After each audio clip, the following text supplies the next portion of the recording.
नुकत्याच सादर झालेल्या अर्थसंकल्पानुसार राज्य सरकारने महिलांसाठी मुख्यमंत्री माझी लाडकी बहीण योजना सुरू केली आहे आणि या योजनेनुसार ज्या महिला 21 ते 60 वयोगटातील आहे अशा पात्र महिलांना प्रत्येक महिन्याला 1,500 रुपये देण्यात येणार आहेत।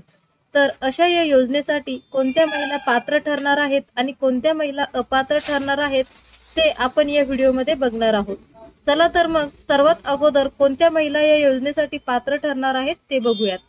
पहिला पॉइंट आहे लाभार्थी महिला महाराष्ट्र राज्याची रहिवासी असणे आवश्यक आहे।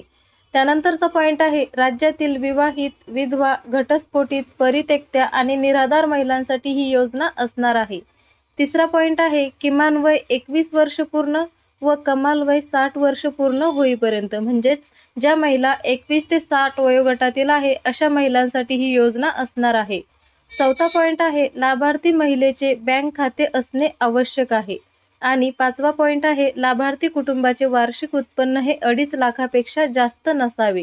ज्या कुटुंबाचे वार्षिक उत्पन्न 2.5 लाखापेक्षा जास्त आहे त्यांना या योजनेचा लाभ घेता येणार नाही।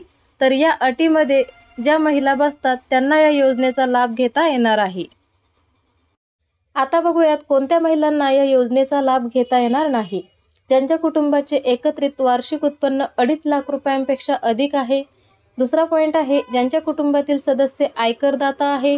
तिसरा पॉइंट आहे ज्यांच्या कुटुंबातील सदस्य नियमित किंवा कायम कर्मचारी किंवा कंत्राटी कर्मचारी म्हणून सरकारी विभाग किंवा उपक्रम मंडळ किंवा भारत सरकार किंवा राज्य सरकारच्या स्थानिक संस्थेमध्ये कार्यरत आहे किंवा सेवानिवृत्तीनंतर निवृत्ती वेतन घेत आहेत, अशा महिलांना सुद्धा या योजनेचा लाभ घेता येणार नाही।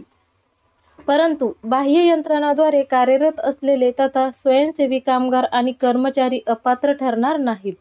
चौथा पॉइंट आहे सदर लाभार्थी महिलेने शासनाच्या इतर विभागामार्फत राबविण्यात येणाऱ्या आर्थिक योजनेद्वारे रुपये 1,500 किंवा त्यापेक्षा जास्त लाभ घेतला असेल। शासनाच्या कुठल्याही योजनेमार्फत 1,500 किंवा त्यापेक्षा जास्त लाभ जर महिलेने घेतला असेल तर अशी महिला सुद्धा या योजनेपासून वंचित राहणार आहे। पाचवा पॉइंट आहे ज्यांच्या कुटुंबातील सदस्य विद्यमान किंवा माजी आमदार किंवा खासदार आहे। कुटुंबातील सदस्य माजी आमदार किंवा खासदार असेल किंवा सद्यस्थितीत आमदार किंवा खासदार असेल तर अशा महिलांना सुद्धा या योजनेचा लाभ घेता येणार नाही। त्यानंतरचा पॉइंट आहे ज्यांच्या कुटुंबातील सदस्य भारत सरकार किंवा राज्य सरकारच्या बोर्ड, कॉर्पोरेशन किंवा उपक्रमाचे अध्यक्ष किंवा उपाध्यक्ष किंवा संचालक सदस्य आहेत, अशा महिला सुद्धा या योजनेपासून वंचित राहणार आहेत। सातवा पॉइंट आहे ज्यांच्या कुटुंबातील सदस्यांची संयुक्तपणे 5 एकरपेक्षा जास्त जमीन आहे, म्हणजेच कुटुंबातील सदस्यांची जर 5 एकरपेक्षा जास्त शेतजमीन असेल तर अशा महिलांना सुद्धा या योजनेचा लाभ घेता येणार नाही। शेवटचा पॉइंट आहे ज्यांच्याकडे 4 चाकी वाहने म्हणजेच ट्रॅक्टर वगळून त्यांच्या कुटुंबातील सदस्यांच्या नावावर नोंदणीकृत आहेत, म्हणजे ज्यांच्याकडे 4 चाकी वाहने आहेत अशांना सुद्धा या योजनेचा लाभ घेता येणार नाही।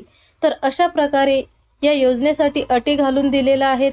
ज्या महिला या योजनेसाठी पात्र आहेत त्यांनी लवकरात लवकर या योजनेसाठी ॲप्लिकेशन करून घ्यावे।